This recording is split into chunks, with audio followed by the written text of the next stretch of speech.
Assalamualaikum warahmatullahi wabarakatuh. Ya, izin Bu Debi dan teman-teman sekalian yang menonton video ini. Di sini kami akan melakukan praktikum koloid, yaitu membuat yogurt dengan bahan dasar susu dan ditambahkan starter berupa yogurt. Sebelum kita masuk ke videonya, izinkan kami memperkenalkan diri kami masing-masing terlebih dahulu. Nama saya Arif Kurniawan. Nama saya Yatiara Rizkyani. Nama saya Malena Syarianti. Nama saya Kaisa Deva Tradinta. Nama saya Muhammad Hilmi Rizky. Nama saya Resi Kirana. Baik, Bu Debi dan teman-teman sekalian, kita langsung masuk saja ke videonya.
Koloid adalah campuran heterogen yang terdiri dari dua fase, yaitu zat terdispersi dan medium pendispersi, di mana partikel-partikel zat yang terdispersi tersebar merata tetapi tidak larut sepenuhnya dalam mediumnya.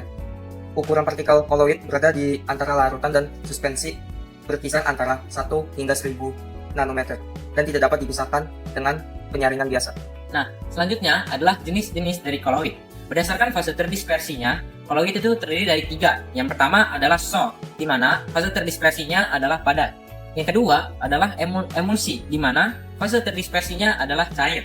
Nah, yang ketiga adalah buih, di mana fase terdispersinya adalah gas. Nah, secara umum, koloid terdiri dari 5. Yang pertama adalah aerosol. Nah, aerosol ini adalah sebutan untuk koloid yang medium pendispersinya adalah gas. Dan yang kedua adalah sol. Sol adalah sebutan untuk partikel padat yang terdispersi dalam partikel cair. Dan yang ketiga adalah gel. Gel adalah sebutan untuk partikel cair yang terdispersi dalam partikel padat. Lalu, yang keempat itu ada emulsi. Emulsi itu adalah sebutan untuk partikel cair yang terdispersi dalam partikel cair. Emulsi ini terbentuk apabila ada partikel cair yang tidak saling melarutkan. Terus itu ada buih. Yang kelima dan yang terakhir, buih itu adalah sebutan untuk partikel gas yang terdispersi dalam partikel cair. Pada praktikum ini, kami membuat yogurt yang merupakan koloid berjenis gel, yaitu sebutan untuk koloid yang terdiri atas partikel cair yang terdispersi dalam partikel padat. Untuk pembuatan yogurt sendiri, diperlukan proses fermentasi pada susu oleh 2 bakteri secara bersamaan, yaitu bakteri Streptococcus thermophilus dan bakteri Lactobacillus bulgarius. Sumber yang kami gunakan untuk bakteri tersebut adalah yogurt yang sudah dapat dibeli, karena yogurt tersebut masih mengandung bakteri yang diperlukan dalam bahan penyusunnya. Selain yogurt yang sudah dapat dibeli, dapat juga menggunakan bibit yogurt yang mengandung bakteri yang sama sesuai yang diperlukan. Untuk susu sendiri merupakan jenis koloid emulsi, yaitu koloid yang berupa partikel cair yang terdispersi dalam partikel cair lainnya yang tidak dapat bercampur. Susu terdiri dari kebanyakan air, protein, lemak, karbohidrat atau laktosa, vitamin, dan mineral.